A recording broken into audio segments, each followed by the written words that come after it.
النهاردة بقى هنعمل أحلى مكرونة وايت صوص من غير كريمة وبالكبدة الاسكندراني. عايزة أقول لكم ميكس رهيب يعلي الدماغ بجد بطريقة فظيعة.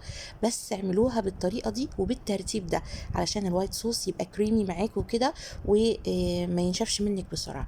يعني مثلا ابدأي الأول بالكبدة الاسكندراني، قطعيها شرايح وما تغسلوش الكبدة يا جماعة، واديها الصدمة التمام في المدة الدهنية بتاعتك. سمنة أو زيت، ما بفضلش أبدا الزبدة لأن هي بتتحرق بسرعة. مجرد ما تاخد الصدمة قلبيها لغاية ما كل اللون الأحمر بتاعها يختفي ويبقى اللون ده هو اللي موجود. وبعد كده هننزل ب5 ل6 فصوص توم مفرومين ناعم، هتقلبيهم مع الكبده لغايه ما تحسي ان الكبده اتشبعت كده من التوم وريحته بدات تنخشش في مناخيرنا كده زي ما بيقولوا. انزلي بقى بقرنين فلفل شطه متقطعين صغير، او فلفل اخضر لو ما بتحبيش الحاجه سبايسي. حطيت معلقه كبيره من الهوت صوص وهقلب الكلام ده كله مع بعضه.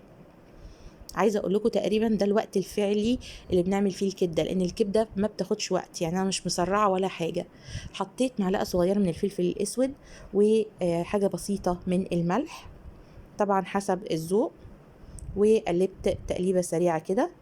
واخر حاجه اخر حاجه بتحطيها هي الخل والليمون، علشان الليمون ما يمررش معاكي في الكبده.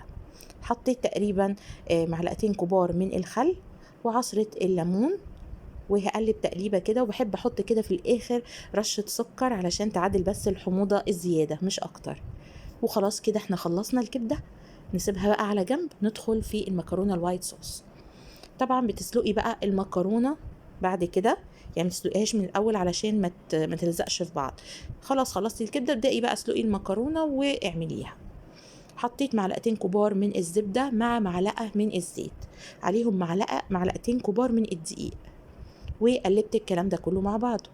ايه ده، احنا هنعمل بشاميل؟ خليكم معايا بس للاخر، مش بشاميل ولا حاجه، ده مقادير وده مقادير تانية. هشوح الدقيق في الزبده بتاعتي كده، بس ما تخليهوش يغمق عشان الصوص بتاعك يبقى لونه ابيض، ما يكونش لونه مصفر. هنزل بقى تقريبا بلتر الا ربع من الحليب، وممكن كمان لتر حسب بقى انتي هتحتاجي قد ايه. المهم تفضلي تقلبي كده لغايه ما يبقى ناعم وكريمي بالشكل ده. طيب وبعدين معلقتين كبار من القشطة اللي بتبقى اللي على وش اللبن دي، وبنشيلها في التلاجة او في الفريزر. طلعي منها معلقتين كبار وحطيهم، رشة فلفل اسود، وكيس مرقة دجاج فورية. يفضل تكون اللي هي البودرة، ما تكونش المكعب عشان ما تغمقش لون الوايت صوص بتاعك. وبس كده هظبط بقى القوام بتاع الوايت صوص بتاعي زي ما انا عايزاه، واقفل عليه او انزل على طول المكرونه. ما تسخنيش تاني بقى. ليه بقى؟ لان كل ما تسخني كل ما هيتقل. هو كده كده المكرونه والوايت صوص لما ياخدوا من بعض هيبتدي القوام نفسه يتقل. فانت ما تفضليش مسخنه عليهم النار كتير، ولو هتسخني يبقى خليه خفيف قوي فيتقل معاكي وانتي مسخنه. زي ما انتوا شايفين الصمت في حضرة الجمال جمال. شايفين المنظر رهيب.